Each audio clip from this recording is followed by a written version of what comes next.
We are one more sleep away from the 2024 Eagles season from beginning. But the NFL season starts tonight. Ravens Chiefs. So we're talking Eagles. We're continuing the Eagles Packers discussion. The Eagles are legit Super Bowl contenders. We are going to discuss why. The Phillies are still red hot, which you got to love to see that. Kyle Schwarber thinks it's June. We got lots to talk about today, right here on Edge of Philly Sports and Trending in the AM. We're live with your thoughts in 60 seconds.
And a very good morning, everybody, and welcome to Trending in the AM right here on Edge of Philly Sports.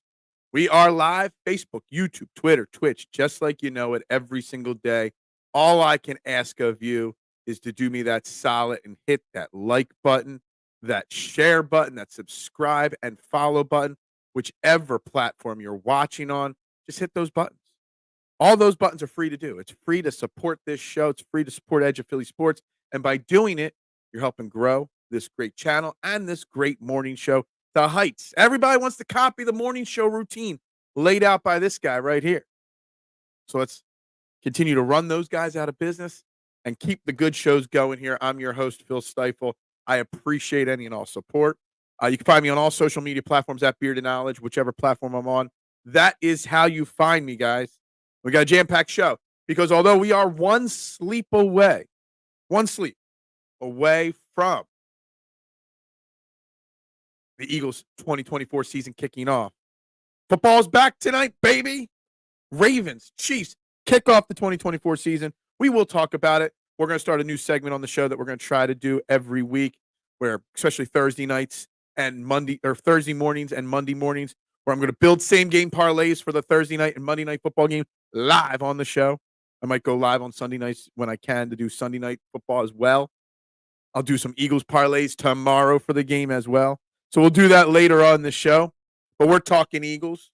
We're talking about why I feel it's not a homer thing to say that the Eagles are 100% legitly Super Bowl contenders. So we're going to talk about it. We're going to continue talking Jalen Hurts. Got some interesting stats for the Jalen Hurts haters of the world, the Jacks of the world. We're going to continue diving into this Devin White out tomorrow for the Eagles. Nakobe Dean in, but some of the surrounding stories that have come out since this was announced yesterday while we were on this show. We'll continue talking about should the Eagles and the Packers even be playing in Brazil. That's another whole subject. Also on the agenda today, the Phillies win again yesterday afternoon, taking another game from the Blue Jays, increasing their lead. They're increasing or lowering their magic number. Another win, but Bryce Harper got hit by a pitch and out. So we're going to discuss that. We're going to discuss Kyle Schwarber. Let's not get too hot too soon. We don't want him cooling off by October. We need him to get hot come playoff time. That is on the agenda as well. Maybe a slight hot take later in the show for my Skip Payless hot take of the day involving the Sixers. Yes, there might be a slight Sixers conversation at the end. And, of course, whatever else you guys bring up, which is why I love doing this show, because you just never know what the commenters are going to bring up in the conversation. Good morning, Doc. Hope you are well, and thank you very much. Good morning, Stevie Fuentes. It's kickoff day. That's right. Ravens Chiefs. We'll do a prediction on the game. Say somewhere around 8:45 in the morning, 9 a.m. in the morning. It's about 45 minutes, 60 minutes of the show. We'll get our Ravens Chiefs predictions and bets out there on the show. I'm a big fan. Good morning, Little G. Hope you are well. Go Birds. I still love your prediction. A little bit over the top, but I love it. Give me some parlay, baby. Oh, we're gonna add a lot more betting elements into this show this year.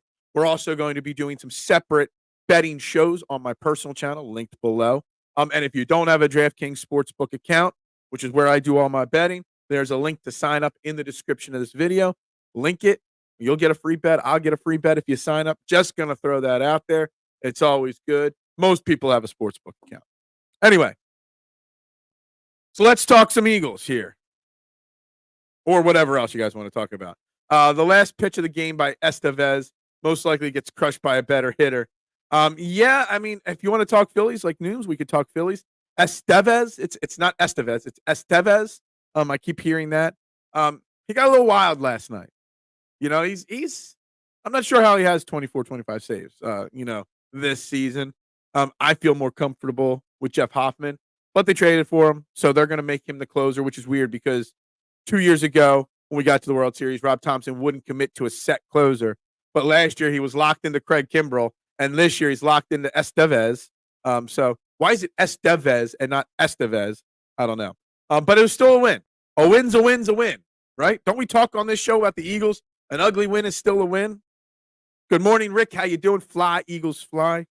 Absolutely, my main man. I'm pumped for football. I know the Phillies are back on top. The Phillies are back. They're playing great baseball.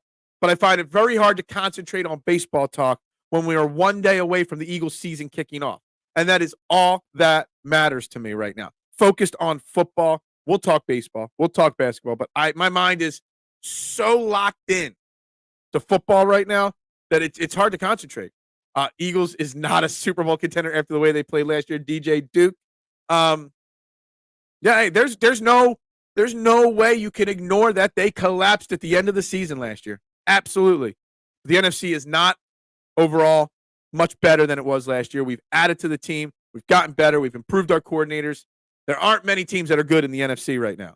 Good enough to contend for a Super Bowl, that is. There are a lot of good teams, but there's not many that have the track record that the Eagles do. And, as we spent time with other people yesterday talking, yes, 6 games were bad last year, but the large sample size of Nick Sirianni and Jalen Hurts, 3 years, 3 playoffs, and a Super Bowl appearance, I'm going to go off the bigger picture than just a 6-week window for the Eagles and predicting the Eagles to make a deep run this year. The Peninsula vowel is accented in Spanish, Estevez. But other people say, like, Emilio Estevez, but Carlos says Carlos Estevez. Like, I just don't get it. But again, K1, I'm no expert at, name pronunciation. Rick, typical Philly fan, looking to Debbie down even after a win. I don't bury them when they win and when they lose. I don't think anybody's burying the Phillies after last night. I don't think so. I think there are some concerns coming out of last night, more so Bryce Harper and his elbow. He already was hurt, and I already thought that he should possibly, be sitting yesterday along with this weekend series. But now getting him plunked in the elbow gives you an added bonus. You better be sitting him this weekend. That's my concern. Alec Boehm's still not back. That's a concern for me. But again, like we've talked about, our top 3-4 starting pitchers are so good that, what are we now? 32 straight wins when our starting pitcher this year goes 7 innings or longer. As long as our starting pitchers pitch well and at least 2 or 3 of our bats are good, I'm feeling better and better about this Phillies team as we get set for October. And I think the wild card round starts October 1st, so less than a month now. The only I live in Kennett Square and I don't speak Spanish. I've had a pizza shop in Kennett Square for 17 years almost, and I don't speak Spanish. I took German in high school. We have to wait and see. We do it. Everything, DJ, we do today, this whole off season, it's just predictions. We're no experts. You're not an expert. I'm not an expert. We make predictions based off the facts that are in front of us and the gut feelings of fandom in front of us. Me personally, I'm using the larger sample size of the Nick Sirianni, Jalen Hurts regime than the 6-week window. That's just my decision. It's also why I can't buy into the Green Bay Packers, because they had a 6-game good window, and that's it. I'm not ready to anoint them champions or Jordan Love the MVP till I see more from them. I like to look at the bigger sample size than the small sample size. What's happening with Devin White? Sounds like he's washed. This is a big topic. You know, the breaking news yesterday while we were on the show, and a couple of you guys gave me that breaking news in the show, which I love that. Devin White was ruled out. He did not get on the plane to Brazil for the game tomorrow night. Nakobe Dean is now slotted to be the starter at middle linebacker, the Mike linebacker, which I love that. He's a super smart guy to handle that, Nakobe Dean. But after that news broke, there were some reports. The first one being from Jeff McClain. And I know we have some love-hate relationship with Jeff McClain, but a bunch of the reports out there said that Nakobe Dean was starting on Friday night anyway, and we didn't even realize it. That Nakobe Dean had beat out Devin White for the starting job. Jeff McClain and a few other beat reporters reported that the Eagles even tried to trade Devin White around cutdown day unsuccessfully, maybe because Howie wanted too much. Now, I don't agree with trading Devin White yet, and I don't know if he's washed, so to speak. I just think it goes to show that the Eagles, have always liked Nakobe Dean, and that Nakobe Dean's one issue wasn't his skills. It was staying healthy. So you need Devin White as that depth piece in case he can't stay healthy, and to be that veteran mentorship to Nakobe Dean.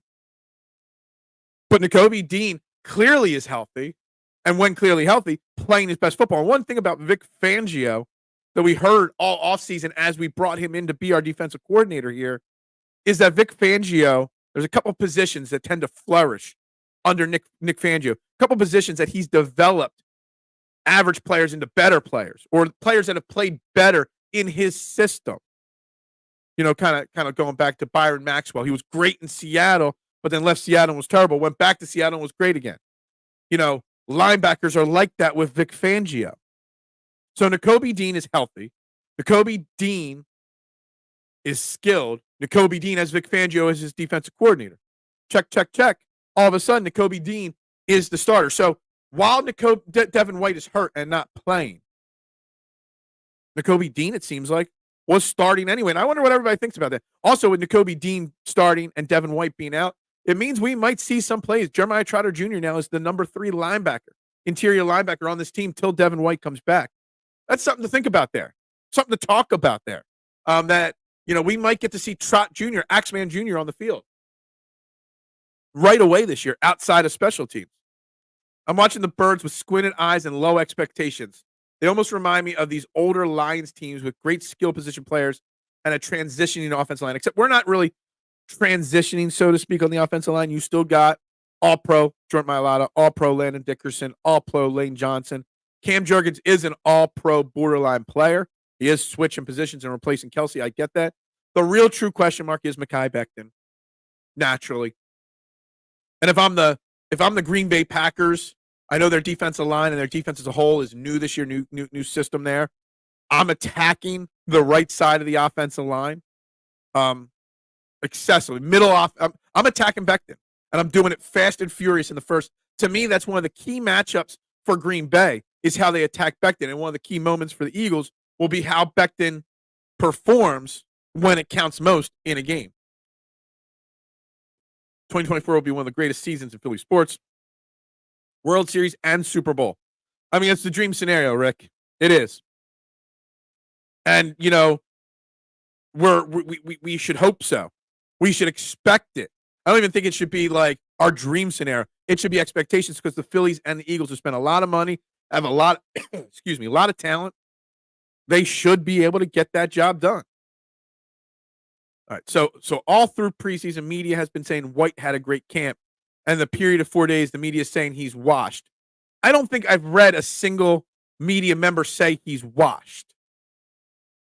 I just read everywhere that Nakobe Dean beat him out.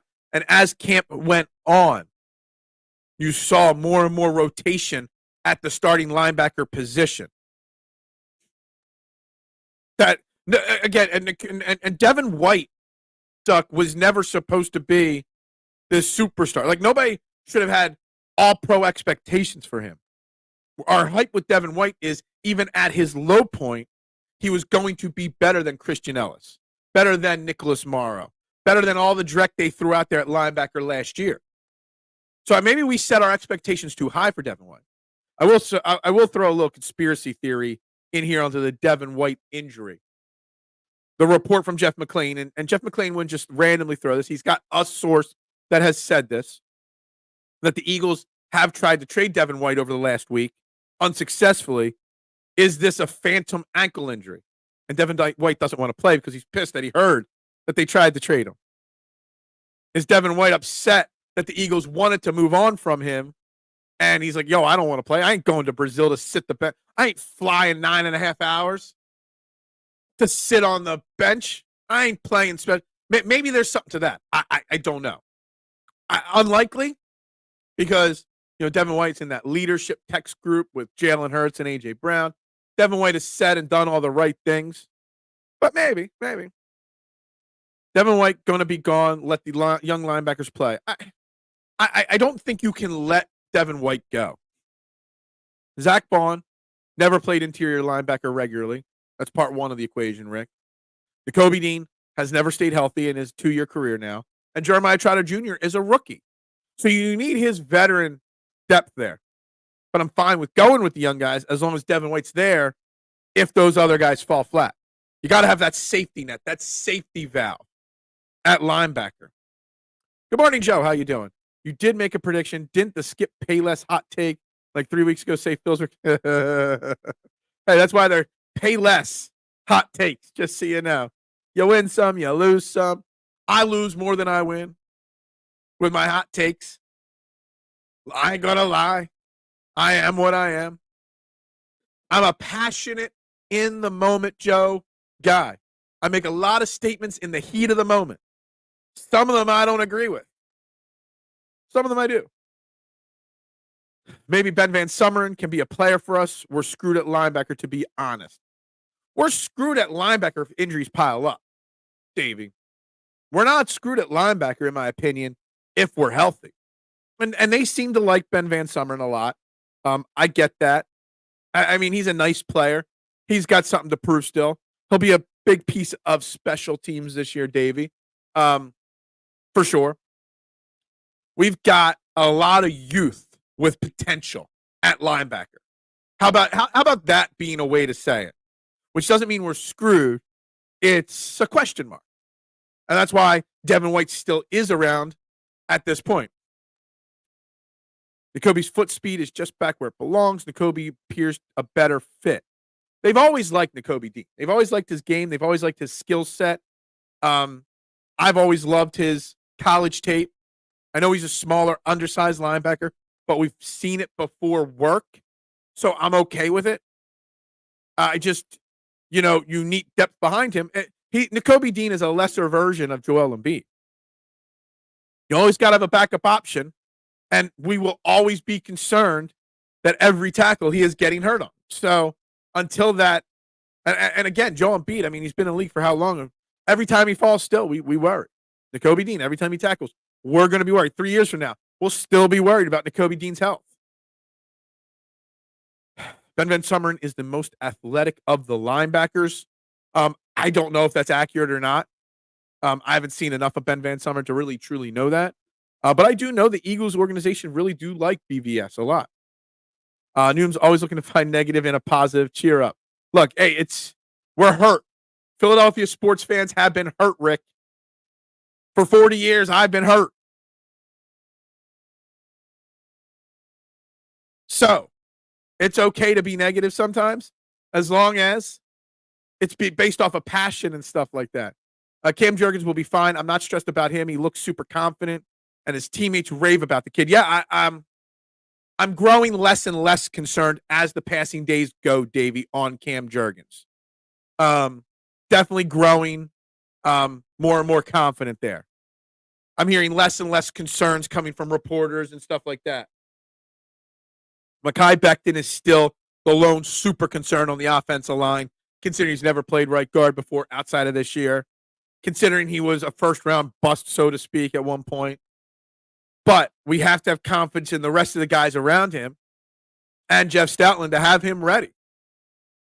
So, hey, we don't even know if Mekhi Becton started. Technically, Nick Sirianni won't announce who's the starting right guard at this point yet, which is kind of comical. And, everybody always wants to say, well, he doesn't want to give anybody competitive advantage. Yeah, Mekhi Becton or Tyler Steen, starting at, right guard. That, not announcing that, that's really, giving the Green Bay Packers or giving you a competitive advantage over the Green Bay Packers. Like, I don't understand that one iota from Nick Sirianni. Sometimes he just don't. He just it just drives me nuts. It does in that scenario there, but it is what it is.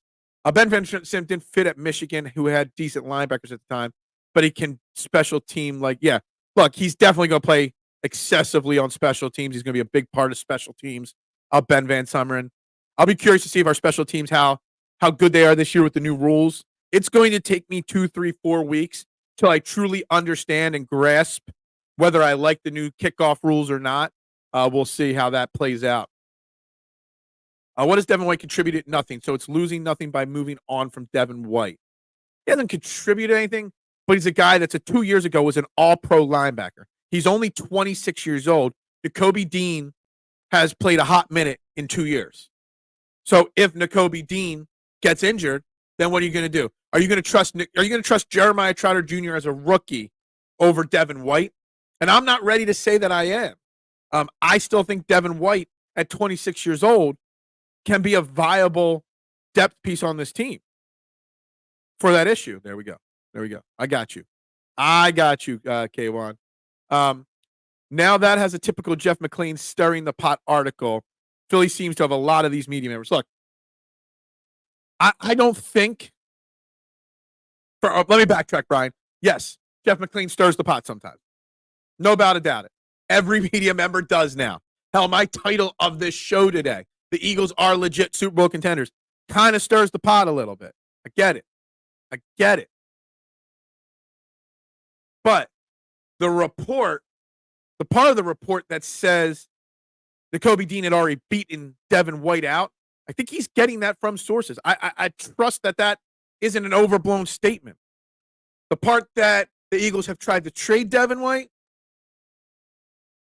maybe that's stirring the pot a little bit. I just don't think – I didn't read the article. I just read his tweets, and I didn't click on the article and read it in depth. But I kind of feel like this is not too much because other reporters have also confirmed these reports. That's the thing. When 3, 4, 5 guys on the beat say the same thing, then there's some truth to it. Devin White may need some time to process the decision. The football life changes fit. That is true. Yeah, maybe he needs a moment to process being a bench guy again. What is? We got a Green Bay Packers fan in the house. J Love gonna expose y'all. J Love was good for 6 games. The Packers were good for 6 games last year. Very small sample size. I actually think, Ken, the Packers are a very good team. Unfortunately, the Packers aren't even the best team in their own division. There you go on that. See, I'll even address the Packers fans coming on in here. Yeah, I don't know if it's a troll. It's just a passionate Packers fan. Hey, everybody's welcome here, Joe. Packers fans, Cowboys fans, I let them all come into the comments. As long as they don't get mean and nasty, they're all allowed there. I didn't know Packers had enough money to pay. Welcome to the show there, Packers fans. Positive energy will equal positive results, positively. But expecting negative results and the universe will reward you with negative. Got to change the mindset in the fan base, but doing the same thing, expecting different results, is a definition of insanity. I know that. This is like a deep statement from you, Rick, and stuff. And look, I don't like to think of it as negativity all the time. It's realism. It's using our past experiences to draw conclusions on the current thing. That's just the way I look at it. When I'm being negative, on say Rob Thompson. It's because I'm drawing conclusions from other moments. When I'm being negative on an Eagles situation, it's drawing conclusions from previous experiences. That's the way I like to look at it. I've been keeping my fandom for NFL under wraps. Let's just say NFL or Monday Night Football Week 2 is going to be a big week for me versus y'all in here. Uh-oh. Are you a Falcons fan? Joe? Are you breaking my heart? Breaking my heart? Don't be breaking my heart as a Falcons fan. And if you are, sorry to hear that you're a Falcons fan. But good luck with Kirk Cousins. Just saying. The Kirk Cousins Falcons Week 2 show will be live from Mexico for me because I'll be in Mexico for a couple days around that game. So we'll do the show live, maybe poolside in Mexico. We'll see where at the resort I'm staying. I'll set up to do the show on Monday and Tuesday. But there's that. Look, the trolls out there, the negativity out there, it's fine. But this season solely relies for the Eagles to truly be that 100% Super Bowl contender like I think they legitly are. It comes down to there are two top keys for this season. Jalen Hurts, moving on from last year, getting back to 2022 form, hell, first half of 2023 form, and Nick Sirianni fully embracing and accepting the CEO management role. They are the two keys to the season. And I know yesterday's show, we spent a lot of time talking about Jalen Hurts and Jalen Hurts' pros and cons, and there were some haters and there were some pros, some lovers of Jalen Hurts out there in the comments yesterday. I know that. But, as the Jalen Hurts truther, I wanted to bring, Jack's not watching today or Jack's not commenting today. Maybe he's watching and working. But I wanted to bring some Jalen Hurts truth, some Jalen Hurts pros to the conversation because after the show yesterday, I was surfing the internet, saw from the great Shane Haff, good friend of the show's been on this show many of times, shared a stat yesterday on his Twitter page at Shane Haff NFL, and Shane Haff's doing a lot of great work on a lot of different podcasts right now. Actually, I won't share this actual screen. I'll just read it off. Among the 27 quarterbacks last season with at least 40 pass attempts that traveled 10 yards or more in the air, between the numbers, so in between the hash marks there. So throwing the ball deep-ish over the middle of the field, 27 quarterbacks. Jalen Hurts was 10th in catchable pass rate, 6th on target rate, 4th in yards attempts, 3rd in touchdown percentage, 3rd in passing rating, 1st in success rate, 5th in boom rate, whatever the hell boom rate is, 10th in bust rate, and 2nd in EPA per play. They don't sound like numbers. Again, 1st in success rate over the middle of 10 yards or longer passes. 1st in success rate. That does not sound like a quarterback that cannot throw the ball over the middle of the field. That does not sound like a quarterback that can't throw the ball deep down the field. That sounds like a quarterback that actually is pretty damn solid. Now, the haters will say, well, you got A.J. Brown, you got Devontae Smith. Of course you could do all that. I'm just going to present the facts that are presented to me. And the facts to me are that Jalen Hurts is still a very damn good quarterback. So Jalen Hurts and Nick Sirianni, they are the true keys to this season. Their relationship is a true key to this season. Them being on the same page. I should have said on the Shane page. Quoting a Shane Haff stat. I might as well give out a Shane Haff, show title. Rick saying Sirianni is the best in the best possible role for him. He'll flourish in this role. Rick, I actually agree with you. I think Nick Sirianni.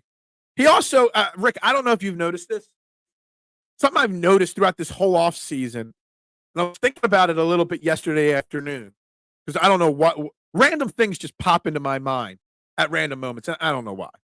But I kind of had this random thought pop into my head that Nick Sirianni kind of feels like he's, how do I say this? taking it a little bit more serious. There's a little bit less cliches, a little bit less weird comments from him trying to rally the troops. It's a lot more laser focused in this CEO role. He's not wearing boatloads of different T-shirts to whatever, I used to call it T-shirt gate back in the day. T-shirt gate where he's, pandering to the fans and the players. Less pandering, more focused. I think him in this role where he can keep a blank. Some people are meant to be managers, and he's not micromanaging. He's just managing the team. He's managing the emotions. He's managing the philosophies of this team. And he's delegating to his coordinators and his leaders and his captains. And I kind of agree with you. We might get the best version of Nick Sirianni this year in this CEO type role. And we've seen plenty of head coaches in the NFL win Super Bowls, not just win games, win Super Bowls, not just be successful, be the ultimate success level in that CEO role. And I love it. And I think he will flourish in it. I think it will be really curious how this city reacts to him and Jalen Hurts, because I do think there will be struggles out of the gate. I think these first 4 weeks are difficult. A lot of traveling in these first 4 weeks. So I do want to preach patience to Eagles fans. I know it's hard to be patient. I got them winning this week. I got them losing next week versus Falcons. It could flip up. We could lose this week and win next week against the Falcons. We might be 2-2 going into the bye. When you're traveling the amount the Eagles are traveling the first 4 weeks of the season, including Brazil into that, it is a very tough stretch to start. So I don't want to get too down after a 2-2 start. We got to look at the details. But Nick Sirianni in this role, I love it. I truly do. We need to improve officiating and need more athletic officials. If they were more like Ed Hockley, it would feel more like football and less like pro wrestling. Pro wrestling. I didn't watch any wrestling last night. Whatever the AEW show is, a Collision or Rampage on Dynamite on Wednesday nights, and Swerve Strickland had his house burned down by Adam Page. Nothing makes me laugh more in pro wrestling. The fact that we always suspend disbelief. A small guy beating up, like Rey Mysterio beating Kevin Nash in a match, whatever. It's one thing. But we suspend disbelief in things when they commit crimes. How many times have we seen people steal cars, break into houses, burn a freaking house down, and they'll show up on the show next week not in handcuffs? Because we're not going to charge Adam Hangman Page with arson or anything like that. I love that cheesiness of wrestling so much. Looking at Sirianni, it appears as though the Eagles have money to pay trolls. I'm sorry, I don't understand that. Detail that for me. I really truly feel like Nick Sirianni is in a different place right now. I really truly do, and in a good way. Bill Belichick was CEO, never called the offense or defense, just delegated, and that worked out. Mike Tomlin, I think Bill Belichick, Rick, at least at the beginning part, had a lot of, maybe not play calling, but a lot of influence on the defense. I think Bill Belichick, for a good portion of the success in New England, was kind of like Nick Sirianni last year with the offense. He didn't call the plays, but he wrote the game plan on offense, Nick Sirianni last year. And that was the disconnect, Brian Johnson and Nick Sirianni, and where all the errors happened last year. That's my opinion. And I think Bill Belichick, they had success with it, but I think that's kind of how Bill Belichick ran the defense over there. Just my opinion, but maybe I'm wrong on that. But Mike Tomlin's done the delegating. Pete Carroll in Seattle, Dan Campbell right now in Detroit is like that. So there's a lot of examples of this being a successful way of doing business. And I think certain coaches maybe are better suited for this. He's not over there talking to Jalen Hurts after every drive. He's watching the defense game unfold. He's paying attention to special teams. There's a lot that goes into it. And I think it's a good thing. And you look, we got the game plan. All right, Jalen Hurts isn't going to hear from 4 people now on game day in the middle of the game. Kellen Moore and Nussmeier, the quarterback coach, are the only two people that are going to be in his ear now. And that's it. Nick Sirianni's not going to have 14 people talking to Jalen Hurts every game, confusing the hell out of him. Yeah, John Harbaugh down in Baltimore is absolutely like that. I mean, John Harbaugh never was an offensive or defensive coordinator, right? He was a special teams coach. So maybe he's really the special teams. No, I'm just kidding. But you got what you get what I'm saying. And John Harbaugh's won 2 Super Bowls down there. Being the offensive play caller as a head coach, I know that's what a lot of coaches want. That's what a lot of people do. But I don't think it's necessary. In my mind, it might actually work out better that way. It's just the simple fact that the CEO type role isn't as largely used, so there's less examples of success. Maybe because head coaches normally have such big egos that they feel like they've got to call the plays. What does Ryans do down in Houston? Does he call the plays on defense? And what about Robert Saleh with the Jets? Those two are two that I'm curious. I don't know enough about their coaching styles or strategies. If Saleh and Ryans, D'Amico Ryans, I love him as a head coach. And I want him to be the defense coordinator with the Eagles way back in the day.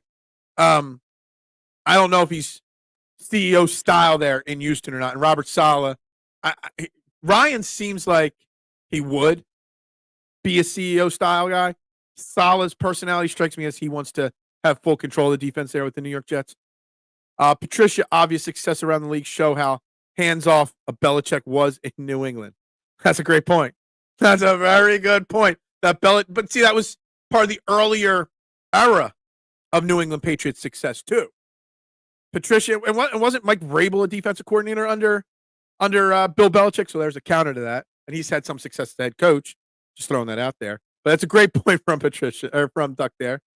They can't stand Patricia in Boston. Yeah, is Patricia on a team? Like, not to get on a Matt Patricia tangent here or sidetracked here, but is Matt Patricia even on a NFL coaching staff this year? And what role? For some reason, I can't remember what happened this offseason with Matt Patricia after we said bye-bye, deuces. We can't stand Patricia here in Philly or in Detroit. Look, Jason, my Fairway to Heaven co-host, is not a fan. Not a fan of Matt Patricia either. And when we brought him in last offseason, to put under Sean Desai, he warned me about that and, the Darius Slay situation, which seemed to go okay. Belichick wasn't hands-off. He just delegated, didn't call the actual plays. Well, see, that's the problem, Rick. And that's where I think it worked for them, obviously, in New England. But I think that's where the problem is. Like, I think Nick Sirianni could have had more success even last year if he was just the play caller, too. The head coach designing the plays and the offense for an offensive coordinator to pick the plays that aren't his plays or system or designs, I think is where the problem was last year. All right, if you're going to be what Nick Sirianni was last year, you better call the plays. Now, he didn't, and I think that's the problem. Just either let the offense coordinator handle it all, or you as the head coach handle it all.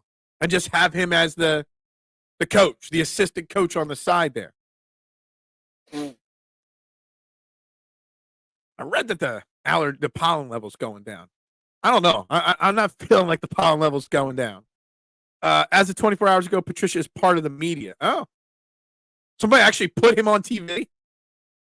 I don't know if Patricia is somebody I'm putting on TV. Bill Belichick and Nick Saban are both on TV now. I don't know if anybody saw Nick Saban on Saturday or College Football Countdown. He looked so annoyed sitting next to Pat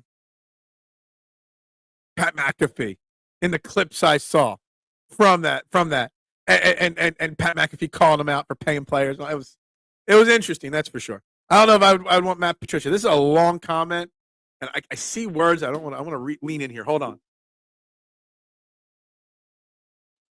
Okay. I just saw the word weapons and a very long post. So sorry, Joshua, that I didn't put it up immediately. We do get trolls here, and I don't put controversial stuff. I saw weapons at a long post, and I thought it was a troll, like a clickbait comment here, but no. Jalen will show all the doubters this year. He's a real MVP. Agree with statement one. The additions of Barkley and Dotson, it's going to be hard to defend. Agreed. I think Kellen Moore's play calling and all the weapons, it's going to be exciting. Agreed. I feel like with this roster, you should expect an undefeated season. Well, that's pushing it. 15-2 is pushing it. That's being a little too over the top. Can't forget the return of CJ if he stays healthy. Rookie Q Mitchell. I can't wait to watch him. Out of all the players, I'm so excited for him. And Fangio, look, I love all your comments. Saying 15-2 is very unrealistic. Although I predicted 15-2 in 2022. It's very unrealistic. You can predict 10, 11, 12 wins and still predict a Super Bowl. 15 wins is tough. It's very tough to get to 15 wins in the NFL, Joshua. Very, very, very difficult. It's difficult to get to 14 wins. So I think you're setting yourself up for disappointment if you expect 15 wins. But to expect a Super Bowl appearance, or at least at a minimum a championship game appearance, that's not setting yourself up for disappointment. It's a shame Chip Kelly was too into what he preached and had very little people skills, because that guy could scout talent. No one is perfect, but he could scout for me any day. Yeah, Chip Kelly's problem was, look, Chip Kelly, we think of Chip Kelly in a very negative light here, and rightfully so, because of how he got rid of LaShawn McCoy and Deshaun Jackson. But he was 10-6 for his first two seasons here, and he got us to the playoffs after a disastrous end of the Andy Reid era. I think if he would have stayed out of player personnel decisions and just coached, I think something might have been there. But he couldn't stay out of his own way, and his ego was the size of freaking Mars. As always, show some love to Training Game. That's right. Hit that like button, hit that share and subscribe button wherever you're watching. We're taking over 3 years plus. Still working on fully taking over the morning airwaves here, guys. I appreciate that, Joe. And yes, Fox's Pizza Den. You like that Eagles logo, Joe? I am now doing Eagles pizzas. Actually, you know what? I'll self-promote. I'll self-promote my pizza shop on the show. Yes, I've now added my name. It's not just Corpalese Bakery doing Eagles tomato pies, but now Fox's Pizza Den in Kennett Square. Limited supply, week 1. I didn't think I was going to get the stencil in time. We're making Eagles pies. Come out to Fox's Pizza in Kennett Square. This is perfect for your party. Adam's already ordered one. That's what you got to get for your pizza party right there. Fox's Pizza, Kennett Square. How have we gotten to our parlay yet? No, I said I was going to save that till the hour mark. We haven't gotten to any ad reads. We got lots to get to. Shit, I better speed this show up here. I better fire through some work here. Chip Kelly is like the Mike Arbuckle of football, except he is better marketer. Mike Arbuckle. There's a name from the past. That's right. That's right. I love a good Mike Arbuckle name drop in the show. 4 wins in the playoffs for the Eagles this season. Now, there's something I can get behind, Rick. There's a power of positivity that I can get behind right there. I don't think Chip Kelly isn't coaching anywhere right now. I know he lost his job in college. There's some rumors about him, but I don't think anybody picked him up yet. Where does the pepperoni go? You don't put any toppings on a tomato pie. It's just a tomato pie. It's the dough, the Sicilian dough, a load of sauce. You normally put a little extra basil and stuff on it. And Parm cheese in the shape of the eagle, man. That's what it is, right there. But the real paying sponsors are who I've got to get to right now.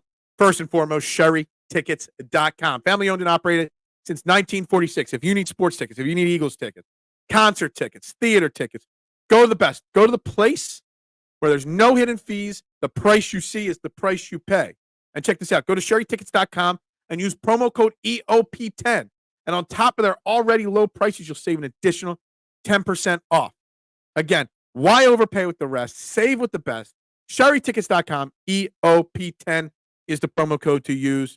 And our second great sponsor today, PhillySportsTrips.com. Make sure you go check out their website, PhillySportsTrips.com. Mention EOP when you sign up. Mention trending in the AM. Obviously, their trip to Brazil is in the middle of it right now. I see a lot of social media posts of all the fans down there having a great time, fairly safe and stuff like that. But obviously, it's too late for that. But there's always all the great Eagles takeover trips. Takeover of Tampa, September 29th. Takeover of MetLife Stadium in New Jersey, with Saquon Barkley returning home on 10/20, October 20th. The bus trip to Baltimore, to M&T Bank Stadium. And, of course, Dallas Week, Takeover Dallas Week, where the Eagles fans are going to march into Dallas and boo the hell out of the Cowboys, and we're going to walk out of Dallas with a victory. Then if you guys go on the trip, you can go back to your hotel room and watch the Yellowstone premiere, Season 5. PhillySportsTrips.com, guys. Make sure you mention EOP and trending in the AM. The speculation that the Philadelphia sports media spews out on players just rubs me the wrong way. Devin White is a great addition, especially our young Lions. Media always tries to burn bridges. Look, Jose, they do this more often than not. I think that Devin White got beat out by Nakobe Dean. Either A, is truthful, or someone in the Eagles organization feeding it to Jeff McClain to try to ease any fans' concerns that Nakobe Dean's starting. I don't think it's to be negative in any way, shape, or form. Now, maybe the trade rumor that was in the article or post, maybe that was a little negative. But Jeff McClain's been around long enough to know, to have real, true sources in the Eagles organization. 10 likes, that's it, Mitchie Poo. Yesterday, we had 21 likes after the show ended. Today, we're only at 10. If you're watching the show, you're watching Trending in the AM. You better hit that like button. You better hit that subscribe button. You better hit that share button. It is free to do. It costs you $0 to support this show. It costs you $0 to support this place. And guys, I told you yesterday, make sure you tune into this channel, 7:15 for Mitchie Poo's Eagles podcast tonight, 7:15. Give him the best birthday present. Yesterday, he entered adulthood, even though he looks like a preteen. He entered adulthood yesterday. So go on that show tonight and show him some birthday support tonight on his show, 7:15, right here on Edge of Philly Sports. The Devin White situation is weird, right? Is it? If he's truly hurt, then it's not. If he isn't hurt, and they're using an injury as an excuse because he doesn't want to fly to Brazil to be a backup, then maybe it's a problem. I lean towards it's probably really an injury, BCP. Because everything we've heard from Devin White this offseason so far, Marshawn, starting a group chat, a leadership chat, or being involved in a leadership chat with, I see on the side screen that my Wi-Fi is getting a little wonky. Looks like I'm pixelating a little bit. Let me close some tabs on this screen here, so I don't have quite as much going on my Wi-Fi right now. We don't need all this open on my tabs. Maybe it'll help pick up the Wi-Fi. Looks like the Wi-Fi in the house is hurting a little bit today. I don't know what's up with that. We'll close that. We'll close that tab. We'll leave that one open. All right. I don't know. We'll see what happens here with the Wi-Fi. Looks like it's lagging a little bit. Hopefully it clears up. You can't see anything, K1. I see that. Where was I with the Devin White situation? I really, truly think that he said all the right things. And in theory, I'm hoping to believe and have faith that what we've heard and seen from him all offseason, that it is just an injury today, this week, that he did get hurt in practice, and that's what it is. That's what I'm hoping. Because they know that toxic, angry takes get viewers. It is true.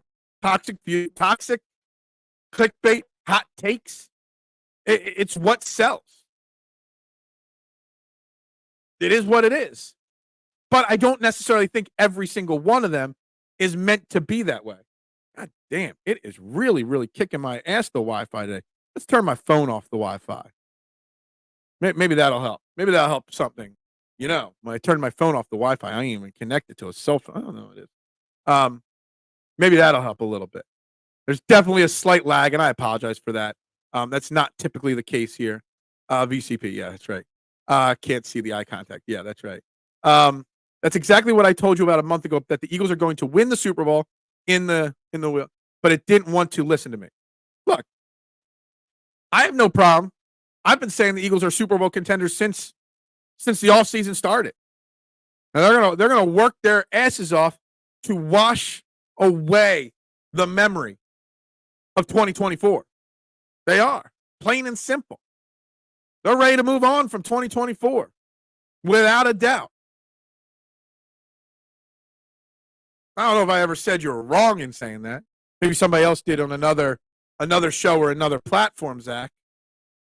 But now saying 15-2, like somebody predicted earlier, now that's pushing your luck a little bit.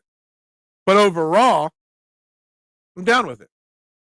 It is pixelated a little bit. We are not worried. It's your tones and high energy we come here for. Yeah, exactly. I don't have a face for TV anyway, right?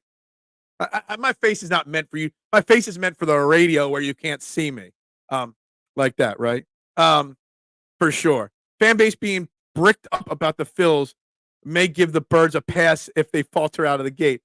I mean, that is something there, Nooms.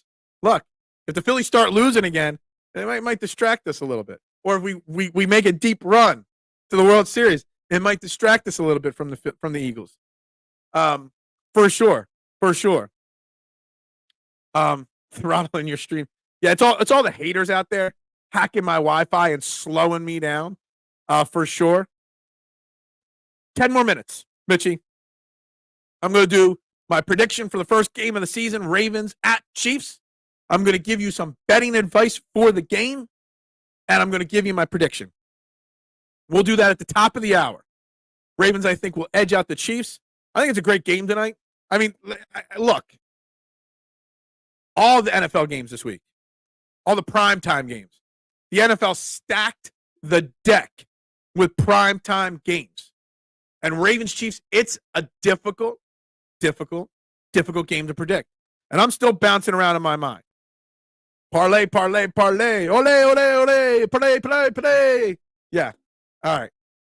What we'll do here, first and foremost, because if I give you betting advice and it loses, you can't hold it against me. You cannot hire David Archeri, the Cherry Law Firm, if my betting advice doesn't work out. He only is the best in the state of Pennsylvania for workers' compensation law, motor vehicle accidents, personal injury law, criminal law. Go to cherryinjurylaw.com or call him at 610-565-0300 and get David Archeri to represent you. He will fight for you and get you absolutely what you deserve. He will not fight for you if I give you bad betting advice. I'm just going to tell you that. But again, David Archeri, the Cherry Law Firm, 610-565-0300. Go to cherryinjurylaw.com and let David Archeri fight for you. Guys, that's that right there. Again, Training the AM right here on Edge of Philly Sports. Hit that like button, guys. Hit that subscribe and follow button, guys.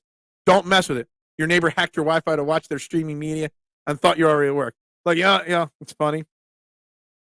I don't hack. So I've got a really nice garage in this house, new house. Problem is, the where it's situated and the way the walls, I guess, are built on it, I get zero Wi-Fi in it. But I have my travel TV. I have it down here sometimes. Sometimes I take it outside to the deck. Sometimes I have a garage party at night. Sit on my old couch in the garage and drink beers. But it doesn't work. But I have to hack into, there's a church next to me. I hack into the church's Wi-Fi. And it works in my garage if I open my garage door. So I steal Wi-Fi. Nobody's stealing my Wi-Fi, but I steal Wi-Fi for sure. Cherry bombs galore. That's right. Guys, just so you know, you cannot sue me. Cannot sue me at all. What I'm doing now is I'm reactivating DraftKings here. I don't have to be logged in fully for DraftKings. But I want to be able to share the screen so we could do some same game parlay and some betting predictions for this game here tonight. There we go. Okay. Thou shalt not steal thy neighbor. It's not the neighbors. It's the church. The church is fine, right? Stealing church. It's free. It's an open free Wi-Fi network. Why not hook the smart TV up to it? Then I can watch sports in the garage with a beer. Why not? Who doesn't like a good garage party on a Sunday afternoon? If it's nice out, you go on the deck. If it's not nice out, you go sit in the garage and you have a garage party. In fact, maybe I'll watch Sunday football in the garage today on Sunday. Maybe. Why not? Who knows? It's just part of what it is. All right, guys. So tonight, the NFL season does kick off tonight. Ravens at Chiefs. Repeat of last year's AFC Championship game that the Chiefs obviously won. Chiefs coming off another Super Bowl victory. The Ravens coming off another great season that fell short in the playoffs. Lamar Jackson won another MVP without being able to succeed in the playoffs. So what's going to happen tonight? How's the season going to kick off? Is it? Or is it just smart? But yeah, God said I prayed to God, and He said it was okay. Render unto Caesar. Yeah. Anyway, all right. So we're gonna put up the DraftKings Sportsbook parlay, same game parlay board here on the screen. So this is the trending in the AM Thursday night football bets of the week and plays of the week and same game parlay of the week, guys. So first and foremost, what you got to determine is how is this game going to go? So first and foremost, 47.5 is the over-under. Since the show starts now, 47 is the over-under. The Chiefs are 3-point favorites tonight to win the game, to win the kickoff show. Money line plus 124 the Ravens, minus 148 for the Chiefs money line. So first, we're going to go into some same-game parlay decisions, some same-game parlay things that I would use to build a same-game parlay. So I don't like the 3-point line. I think a 3-point line is a little iffy in my opinion, okay? What I like to do in these scenarios, I like to click on game lines. I like to give a little bonus. I think the Chiefs win tonight. And if I'm correct in them winning, they'll win by more than 3 points. So I'm gonna get a little bit better odds, and I'm gonna go minus 4.5 versus minus 3. And that just takes that number and adds a little bit more bonus to it, okay? So we're gonna add minus 4.5 there. I do like the over 47. I think the over 47 is a good play. So I'm gonna pick that as option number 2. Right there. Touchdown scores, I don't like to put in parlays. Little bit of betting advice. If your the guy doesn't score a touchdown, it ruins your whole entire thing. For sure. I like to make separate bets on anytime touchdowns. I will give them to you in a moment. All right. In this game, things I'm looking at. First and foremost, rushing yards. All right. Did people forget that Derrick Henry is part of the Baltimore Ravens? I didn't. And I love it. And I'm looking at Derrick Henry to be a vital part of this offense right from the get-go. So I'm clicking 60-plus yards for Derrick Henry in my same-game parlay. All right? So that's the third leg. Also, on same-game parlays, depending on how you bet, okay? Depending on how you bet. If you bet big, I recommend going only 3 or 4 legs. If you bet tiny, what I like to do for every game that I bet, I'll do a 3-leg parlay, 4-leg parlay, bet it big, keep it a respectable, hittable number, and I'll throw a buck or two on like a crazy 12-leg parlay. It's got huge payouts and stuff like that. We're going to just fall in the middle for this one, though, and we're going to go 5 legs on this parlay. We're going to go to passing props. First and foremost, Lamar Jackson and Patrick Mahomes passing yards. I'm going to keep Lamar Jackson pretty low, 200-plus yards, okay? And then we're going to go down here to Patrick Mahomes, and we're going to go 250 yards, okay? That gives you 11-1 on your money, and DraftKings has an automatic 50% boost. I got logged out because I got timed out, so we're not going to log into my account right now. But this is the same game parlay that I'm running. I'm going to use my 50% profit boost on this. That'll put it about 17 and a half to 1. I'm going to lay a solid bet on this hitting tonight. I think this is all very, very possible. And why is this very possible? Because I got the Chiefs winning this game. And I got the Chiefs winning this game 30-24 to kick off the season. Hits the over, hits the extra 4.5-point line. Plenty of points scored to get these offensive numbers hit. This is the same game parlay. This is the official Thursday night trending in the AM same game parlay. We're just going to clear that off for a second there. All right. Catch up some comments, and I'm going to go over some other bets in a second here. Ravens winning tonight means exactly what? It's got to suck to beat the 2 best teams in the AFC and have to face each other. One of you are starting the season 0-1. Ravens winning today means nothing because it's the first game of the season, and most teams are kicking the rust. Absolutely. I do like the Derrick Henry anytime touchdown score bet. We'll look at them in just a second. Take a cheap flyer on the Ravens with those numbers. I disagree. Don't think I've gambled for years. It's crap tables or nothing. Yo 11. Duck. So if we lose on Friday, then the fan base shouldn't overreact. Yeah, exactly. Craps are suckers. I love a good Yo 11 or 8 the hard way. I love the over week 1. I absolutely love the over week 1 for sure. Exactly, but we will degenerate. Yeah. My biggest hit of all time, K1, came with a $50 free bet on an 11-leg Eagles parlay, and it was something like 110 to 1. I cleaned house on it. DraftKings hated me for giving me that free bet. 20-0 or bust. Yeah, I love it. 12-leg parlay, dude. Anyone with any more than 5 and I get the meat sweats. Yeah, exactly. Look, I always like to have one fun like $2 bet on the Eagles game. They almost never hit. They did hit one time, and that one time I cleaned house. I'm already getting a strong dopamine hit. Yeah, is that right? All right. So Stevie already mentioned. Hold on. We'll come back to that in a second. Stevie already mentioned the anytime touchdown. So what we're going to go do back here? We're going to come back here to the main page. Touchdown scores. He said Derrick Henry anytime touchdown score. That is at a minus 128. Something I always wondered, and it's not on this page. DraftKings always does those boosts, those specials. So you can get a boost that Derrick Henry or Travis Kelce will score a touchdown tonight. I don't know how often they really hit.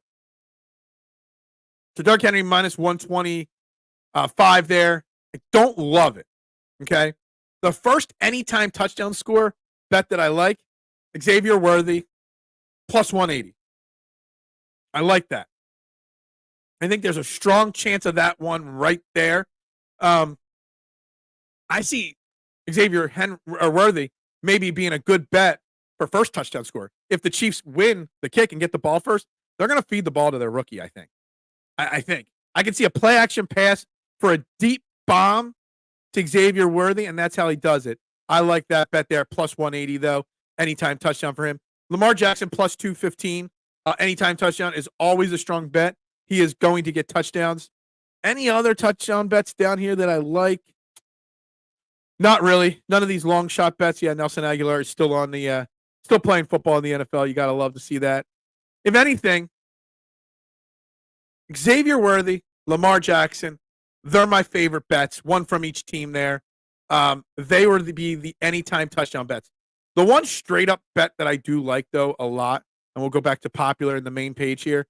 I know you guys talked. I know I'm predicting the Chiefs to win this game, but maybe that plus 124 Ravens money line, even though I'm predicting a Chiefs win, 124 Chiefs Ravens money line just it intrigues the hell out of me. It really does. I don't know if I like it or not. I don't know if I'll bet it or not, but it does intrigue me. All right, they're my trending in the AM Thursday Night Football bets of the week right there, guys. Let's get back to the comments and see what you guys say about all the things I just said there. The only thing I know about about roulette comes from Wesley Snipes. Always bet on play. 48.6% chance if you play it right. Yeah, I used to. I'm not on a full screen right now. There we are. Back to the full screen for me right there. I used to have this buddy of mine from the cruise ship days. We used to stop in Aruba and go to the casino in Aruba every single week for a long time. And my man was a degenerate gambler. This man would go and bring $10K to the roulette, or not the roulette table, to the craps table. And he would play the worst odds things always. And 9 times out of 10, he would walk away with money. What is wrong with you? There's a reason why I was kicked off the PGA Tour. Straight to the I'm a Gabdallah. Oh, yeah, no, I can't even say that word this morning. Definitely not. Even on a good day, I don't know if you could. I could. Did you know every time you lose a parlay bet, yourself in an alternate universe won a parlay? The other version of me must be filthy rich. Dude, the other version of me on Earth 647, mister, is probably sitting on $2 billion at this point. The way I've donkeyed money. Look, I will say about my betting, I'm going to give more betting advice this year. I'm making it a priority to give more betting advice on this show and on separate videos, because I don't bet big. Long story I can't get into on the air. Had a problem back in college, back before betting was legal with a bookie. I got into a little bit of trouble, not because of losing money, but the opposite, for winning money. And so I bet small. I promised myself I would never bet big again. I used to bet hundreds of dollars per game. Not anymore. But my success rate is there. There is a reason why after every single NFL season, I withdraw money from my DraftKings account, and I have never once ever put a penny of my own money into DraftKings. It all started when it first came out with DFS, with free rolls, building up that bankroll to the point where I kept cashing out. So I cash out a minimum once a year, just enough not to pay taxes, and I never have to re-up my account. So there is a track record of success with my account.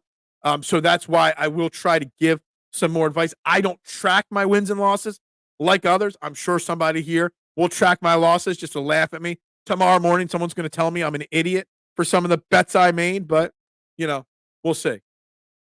I got Worthy in 2 of my fantasy leagues. Who doesn't want a guy who can run a 4.2 140? You got to be able to catch it, too. So we'll see. But I like the Worthy anytime touchdown bet tonight, Freddie Defo, because they're going to want to feed him their rookie the ball. They're going to want to get him off right.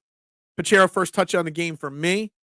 Maybe. I kind of like – I still have it up here on the side screen. First touchdown for Pacheco is 6-1. Same for Derrick Henry.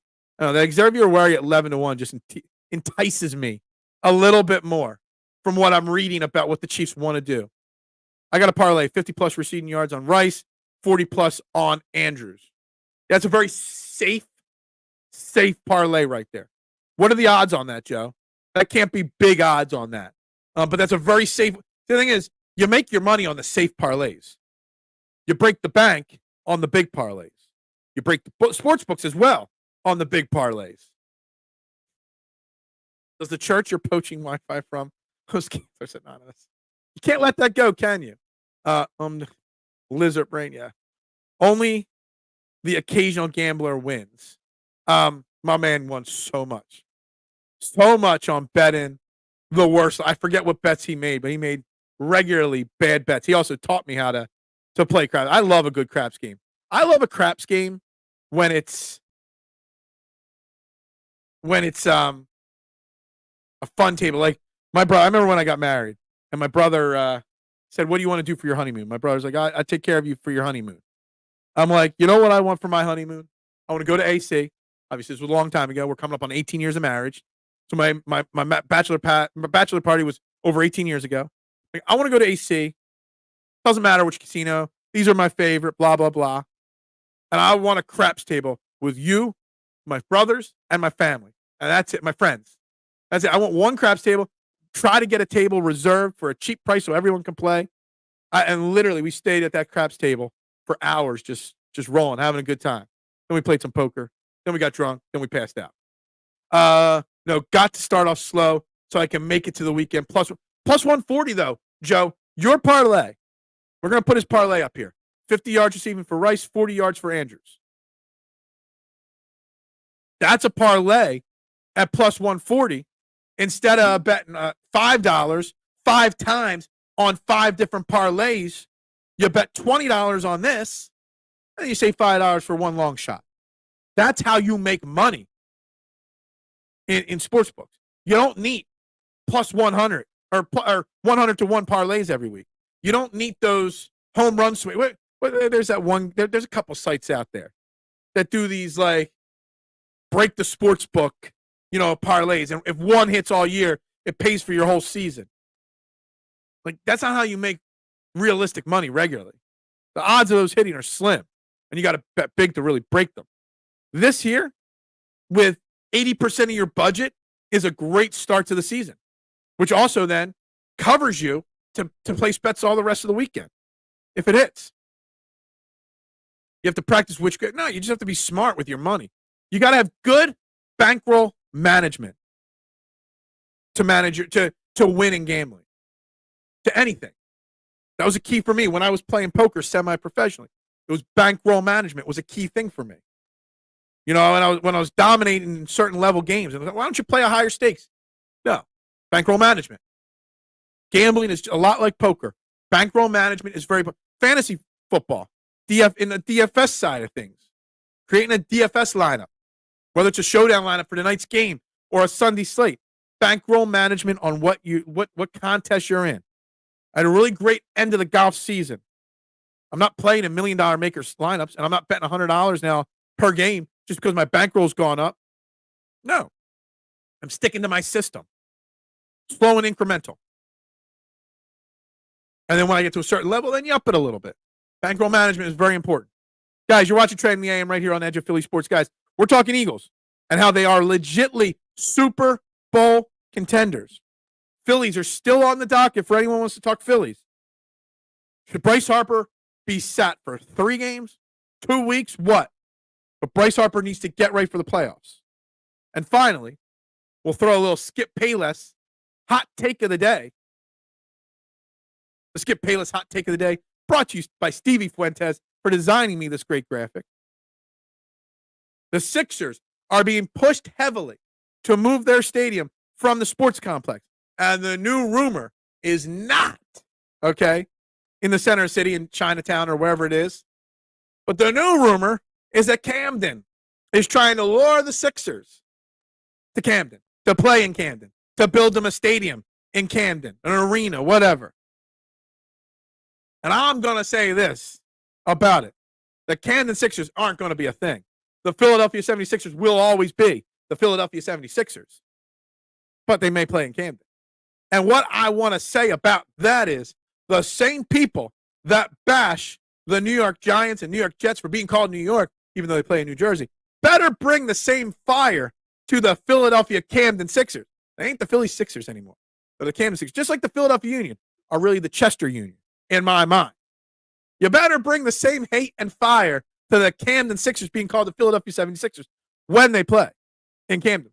And these rumors about Camden, I think are really starting to really, truly become a possibility. They really, truly are. Just going to throw that out there to you guys. So I think the Camden Sixers thing is annoying and silly. I don't know why any team would want to leave the sports complex. Yes, I know the Sixers want a new arena or want their own arena, etc. But that sports complex, if I'm Comcast or whoever owns that complex now, I'm working on traffic flow. I'm working on building it up more. I'm working on the parking lots. And I'm doing whatever I can to keep the Sixers happy and in the Wells Fargo Center or whatever it's going to be called. That's what I would be doing. I love that complex idea and theory. Easy access to 95, 76. You got Xfinity Live down there. You know, you can go to a Sixers game and a Phillies game in the same day sometimes, later in the season. I love it. I love it. And I'd hate to see it broken up. I really would. If you bet 50K on very high odds in your favor, you can win about 1,000 every day. Yeah. You can lose 50K that day too. Some of my finest work, yes. And we don't have a sponsor for the Skip Bayless hot take. The sponsor is Stevie Fuentes for making the hot fire graphic. I love it. I love it. I love it, guys. But I don't know. That's what I got. I think that's all the notes I've got. I got the Shane Ham. Did I cover all my notes from yesterday? Not really, but whatever. Look, I've kind of hit a brick wall here on the comments. Hit a brick wall on the thoughts for today. But I'm just going to keep reiterating for the rest of this show. What's up, Frankie James? Appreciate the good comments. Appreciate the good vibes as we continue to rock and roll on here, talking all things in Philly sports right now. And I appreciate the vibes because everybody wants to copy the morning show. This is the morning show right here. Catch an incredible show. Yes. Oh, how did that happen? Catch a ferry across the Delaware River to see the Sixers game. See the Camden Sixers. I want the Sixers to change their name out of spite from the Philadelphia 76ers to the Camden Sixers. I really do. I don't know why I want that so bad. I don't know why I want to see that name change. I don't. I want that to happen. I don't want to see the sports complex broken up. I love the sports complex. I really, truly do. I don't like the traffic flow. And I would probably say I know I say I don't like crowds, and that's why I don't go to many sporting events. But the real number one reason, power rankings, that I don't go to many sporting events is because it takes 2 hours after the game's over to get out of the parking lot and then get home. I'm about 40. Well, I haven't checked from my new house here in Coatesville, but from where I was right off of 202. It would take me 45, 50 minutes to drive from Jennersville out to the complex. But then you add on an hour and 15 minutes of parking lot traffic. And that is the number one reason. Game gets over at 10 o'clock, it's midnight by the time I get home. Shouldn't be the case. That is why I don't go to sporting events, number one. So if I was there, I'd be working on traffic flow. I'd be working on finding ways to get the cars out of there quicker, finding ways. Sometimes you go up there and they have 2 exits open, and that's it. You're funneling 40,000 people through 2 exits. There's got to be better ways to it. Not being a pro basketball fan, I don't care. It will be one of many teams that don't actually play in the city there. And yeah. My hot take is more of a joke today because so many people crush the Jets and the Giants for not being called the New Jersey Jets or New Jersey Giants. So many people, criticized, other teams for doing similar things. I just want to see that same fire being brought in on them. I hate being 30. I'm already forgetting things, except to make poll jokes and 69 jokes, right? The mayor of Philly seemed to be more than happy to raise our taxes to give billionaires a gift. Like, this is a political question or topic that I don't want to touch with a 10-foot pole. But I'll just say this. Our tax dollars should never build a stadium. Plain and simple. Plain and simple. Just so you know. It gets worse when you hit 50. It gets worse when you hit 31. And it gets even worse when you hit 32. And even worse when you hit 33. Just saying. My computer's at Mitchy Poo. Are we at 69 likes yet there, Mitchy Poo? 10-foot what? Yeah, exactly. There's lots of ways we can use the word pole in this show. Okay? Wait till you turn 40 and stuff starts breaking on you. Everything just hurts. Everything just hurts when you get older, Freddie. Everything. Literally every part of my body hurts every morning when I get up. Every part of my body hurts when I get home. Every part of my body hurts in the middle of the day. Yeah, first rule of business, never talk politics. Absolutely. We are not going down a political rabbit hole on this Thirsty Thursday. We are not going down a political rabbit hole on the start of the NFL season. Ravens, Chiefs. Again, I got the Ravens losing to the Chiefs 30-24 tonight. Again, I kind of think it sucks that you got to play the second best team on the first game. The 2 best teams have to play each other. Somebody starting under 0-1. Sucks. It is what it is. 12 likes. We have really, really hit a brick wall today on the likes. We have a lot more than 8 people have liked this show. Remember, 4 likes are from me. Whenever you see the likes, 4 are from me. That means only 8 people that watch this show, and a lot more than 8 people have hit the like button. It's unacceptable, guys. Unfreaking acceptable. You wake up and everything but Mr. Happy. I don't want to know about your Mr. Happy, okay? Let's not go off the rails in the final 10 minutes, okay? Dolan's Bar in Ridley Park. They are the quintessential Irish-American dive bar for over 65 years. I don't know how PJ and his crew do it, man. I don't know how that family has run that bar for so long. All right, but great food, great times. They do memorabilia giveaways. Famous athletes and celebrities always are hanging out there. Check them out, 24 East Sellers Avenue, Ridley Park, my old hometown. DolansBar.com, Facebook, Instagram, your TikTok, Twitter. Make sure you mention us to mention EOP and Training the AM to PJ and the crew when you go in there, guys. And again, like I always say, 7-day-a-week programming. What do we got on the lineup today? Football Stories Live, 4 p.m. Fly Like an Eagle podcast, Mitchy Poo, celebrating his 30th birthday tonight, 7:15.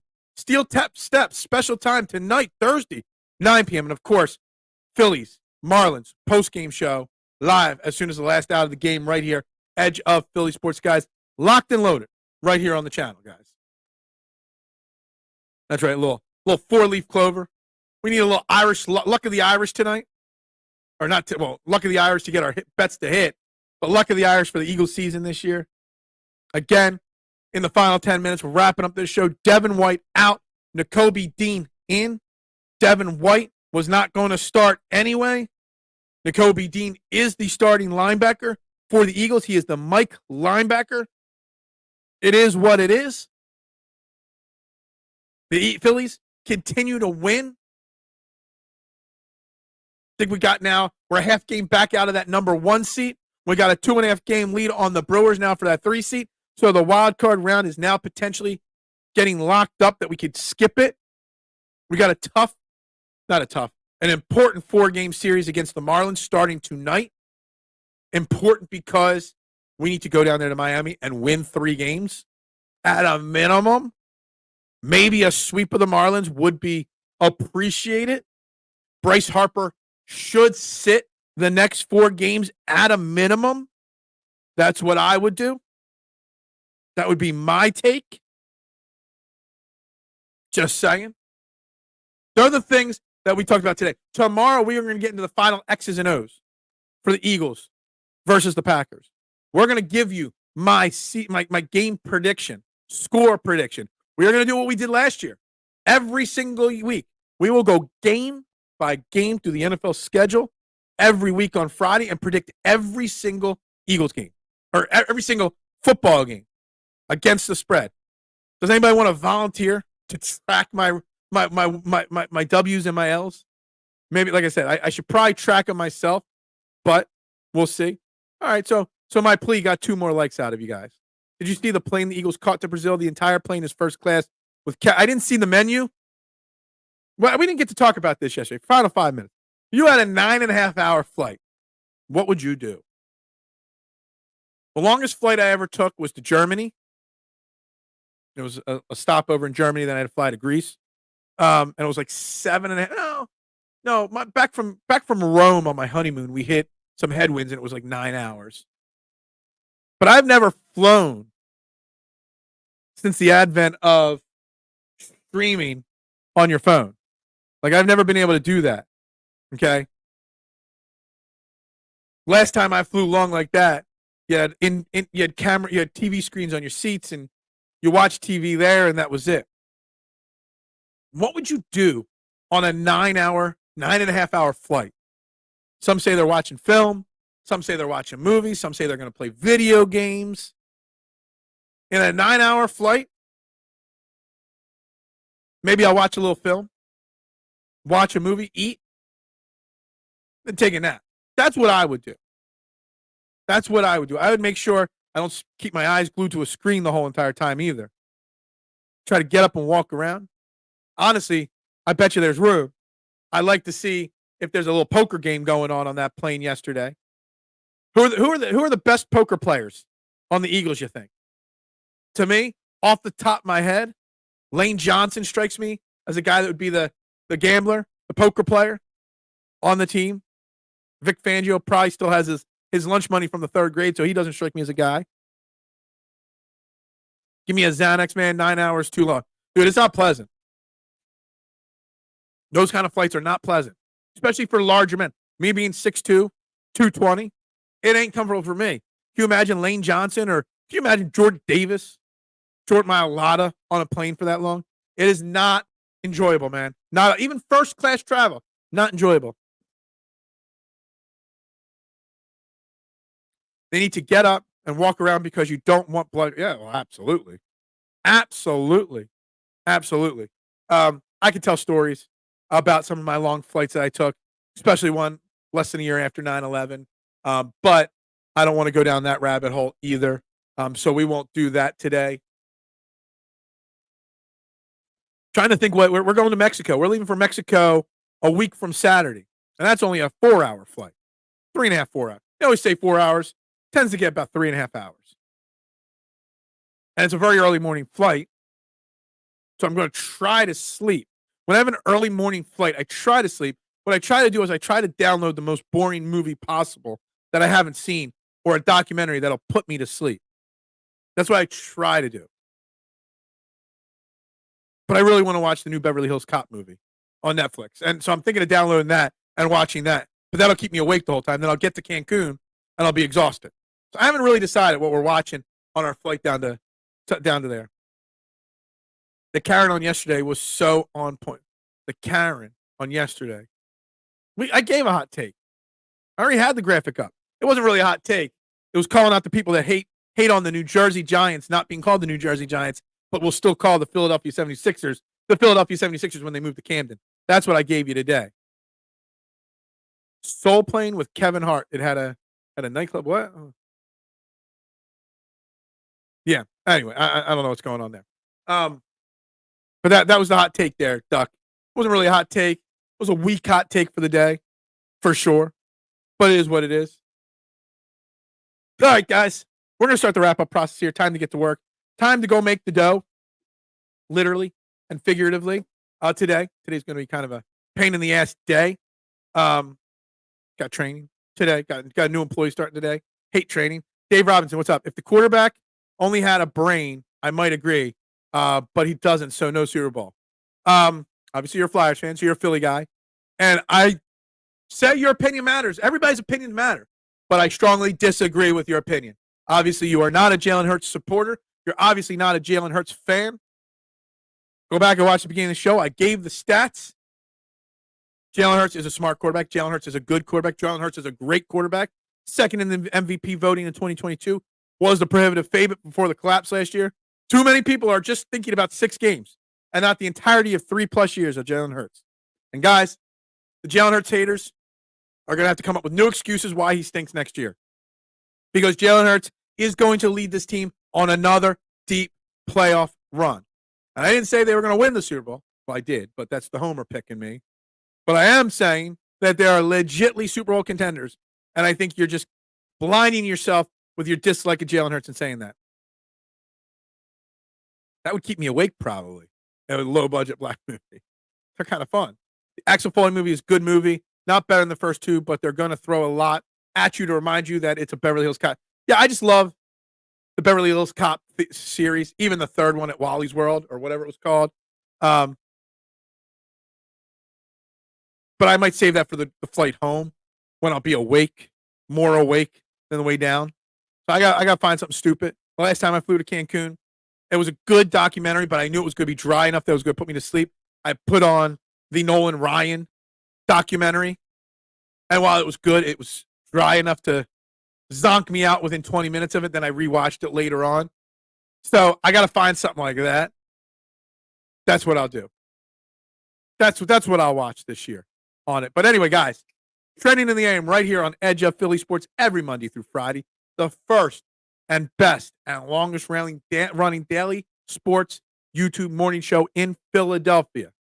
Often duplicated, never imitated, or often imitated, never duplicated, whatever that line goes. But with that being said, I got to wrap the show up today.